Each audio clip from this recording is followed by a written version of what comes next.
Magandang umaga sa lahat. Anong oras mo man 'to napanood, hapon o gabi?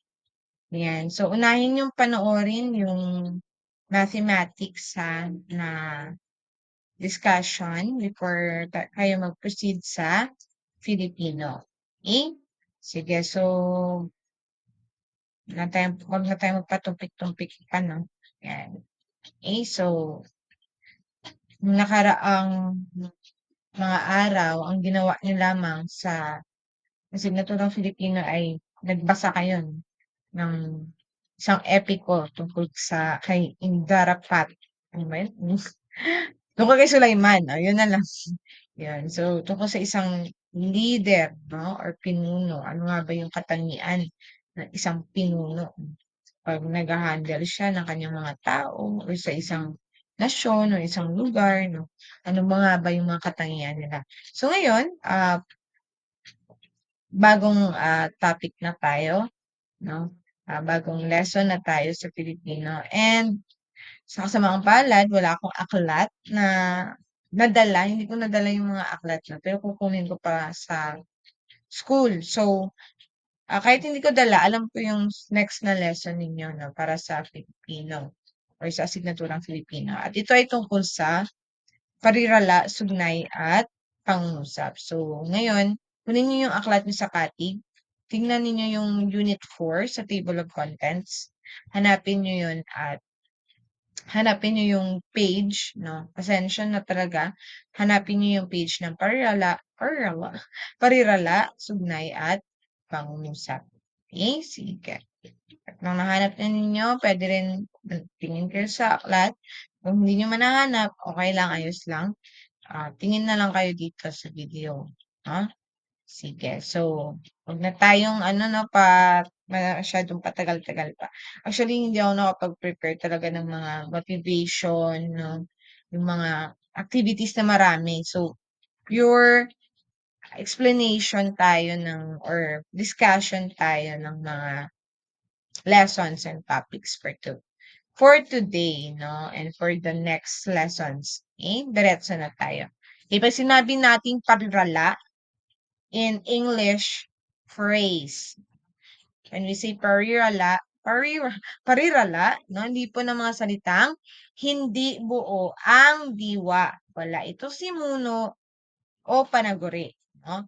At ito ay bahagi lamang ng pangungusap. Okay? Kung sinabi natin parirala, tandaan, in English, it is a phrase. No? Halimbawa, isang batang konduktor, hindi buwang diwa niya. O ano? Wala, di ba? Bagong batas na isinakatuparan. Anong bagong batas na ano, di ba? So, hindi buo ang kanyang diwa. Yan ang tinatawag natin na parirala. Nung pagbabasahin mo, may kulang. No? Hindi talaga siya buo. Unlike sa pangungusap or sentence na tinatawag natin. No? Ngayon, meron tayong isa pa, sugnay. Baka kasi ma-confuse kayo sa parirala at sugnay, no? Pero pag sinabi natin sugnay, meron naman siyang simuno, meron siyang panaguri. Subalit, buo rin ang kanyang diwa. So, merong sugnay na buo ang diwa at merong sugnay na hindi buo ang diwa. Pero ating pag-aaralan ang sugnay na ganyan sa susunod na aralin. So, for now, parang konting ideya lamang tungkol sa sugnay, no? So, meron tayong sugnay na hindi makapag-isa o sugnay na makapag-isa. Now, teacher, in English, ano nga ba yung sugnay? Di ba, last time we've discussed in English, independent clauses. Okay, pag sinabi natin sugnay, yan ay clauses. Nakuha ninyo? Pag sinabi natin sugnay, clauses. Pag sinabi natin parirala, phrase. No? Sugnay ay bahagi lamang also ng pangungusap, no? Kasi nung sa English natin, simple sentences, we called it as uh, independent clauses, no? Makatayo siya ng sarili niya, pwede siyang pangungusap talaga. Ngayon, sa sugnay, pwede siyang makapag-isa at hindi makapag-isa. Pero, hindi muna natin to siya i-discuss kasi sa susunod ito na aralin. Ngayon, may clue tayo para malaman natin na ang hinahanap ay isang sugnay. Okay? Pag sinabi nating sugnay na hindi makapag-iisa, pag babasahin mo siya, kulang rin siya. Pero hindi siya parirala. No, may kulang siya sa pangungusap. Dugtong siya ng pangungusap, pero kulang. No? Walang kasiguraduhan.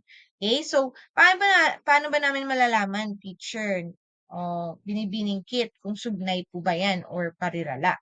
Madali lang. Ang inyong magiging clue ay ang mga pangatnig. Ito, yung datapwat, dahil, kapag, sapagkat, subalit, habang, yung mga ganyan. Pag nakita nyo yan sa unahan ng pangungusap o sa unahan ng nababasa ninyo, hindi pangungusap, sorry. Sa unahan, no, yan ay matik sugnay. No? Halimbawa, dahil abalang-abala ang mga membro ng organisasyon. Nakita ninyo ang pangatnig na dahil, no? Kapag maraming suliraning pangkabuhayan ang isang bansa. So nakita ninyo ang sugnay na kapag. So ibig sabihin, pag may nakita kayong mga pamangatnig na ganyan, kagaya nito ng mga pangatnig sa unahan, yan ay matik sugnay na. So pwede nyo ito screenshot, pwede rin kayo mag-research sa internet ng mga pangatnig, no? Maraming nasaklat nyo rin actually yung mga pangatnig.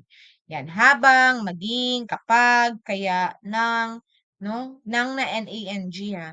Upang, no? Yan ang halimbawa ng mga pangatnig. Again, pag may makita kayo ng mga pangatnig sa unahan ng mga salita, sa mga unahan ng mga lipod ng salita, yan ay tinatawag nating sugnay. Nakuha ang pinagkaiba ng parirala sa sugnay?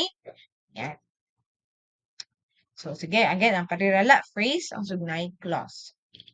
At last na, mabilis lang tayo, pangungusap. Ito naman ang napakadali sa lahat. Alams na alams natin na pangungusap ito pag nagsisimula ito sa malaking titik at nagtatapos sa isang bantas or period ng bantas, tuldok na bantas, padamdam o kung anumang mga bantas. No? Except lamang sa kama. Okay? So, pangungusap, salita o lipon ng mga salitang buo ang diwa. Okay, pagbabasahin mo complete thought in English, sentence in English. And when you say parirala, phrase, pag sinabi natin sugnay, it's a clause, no? Na dinudugtong sa pangungusap, dinudugtong sa sentence. When we say pangungusap naman, ito ay sentence, na complete thought. So, madali lang. Si Ana ay maganda. Kabi-kabilang demonstrasyon ang inununsad ng mga mamamayan. So, yan ay isang pangungusap dahil kompleto o buo ang kanyang diwa. Okay? Madali lang siya talaga, as in. As in, kasi hindi gets ng iba. Balik-balikan nyo para ano talaga ma-remain sa utak nyo. Yan. Subukin natin ito. Magkaroon tayo ng just short activity lamang. Mamaya may sasagutan kayo. Alamin ang mga sumusunod na pangungusap kung ito ay parirala, sugnay, o pangungusap. Alamin ang mga sumusunod na pangungusap. Mali, mali, mali. Alamin ang mga sumusunod na lipon ng mga salita. Sorry ha, mali. Medyo sabog na ako paggawa ng PPT na to. Sorry. Alamin ang mga sumusunod na lipon ng mga salita. Kung ito ay parirala, sugnay, o pangungusap. So, mali yan ha, pasensya. Okay. Una, meron tayo dito. Habang inaawit nila ang lupang hinirang. Habang inaawit nila ang lupang hinirang. Dito, parang hindi masyadong buo yung diwa niya. At may napapansin ba kayo? Ang salitang pangatnig na habang. Habang inaawit nila ang lupang hinirang. So, ito ay may pangatnig. Ito ay sugnay. Nakuha? Ayan. Next. Ang mga bulaklak sardine. O ano? Ano ngayon ang mga bulaklak sardine? Hindi ito kumpleto. Parang may kulang siya. Pag binasa mo, may kulang ang mga bulaklak sardine. O ano naman kung may mga bulaklak sardine? Okay? Yan ay parirala. Phrase lamang. Pero pag itong nakikita nyo, ang mga bulaklak sardine ay mababango. Okay? Buo ang kanyang diwa. Meron siyang complete thought. Ibig sabihin, ito ay isang parirala, sugnay o pangungusap. Okay, ito ay isang pangungusap. Nakuha ninyo? Sige. Kung hindi nakuha, balikan nyo. I-rewind nyo itong mga gihambal ko dito para maintindihan nyo paliwat. Okay, ang gawain ninyo, alamin ang mga sumusunod.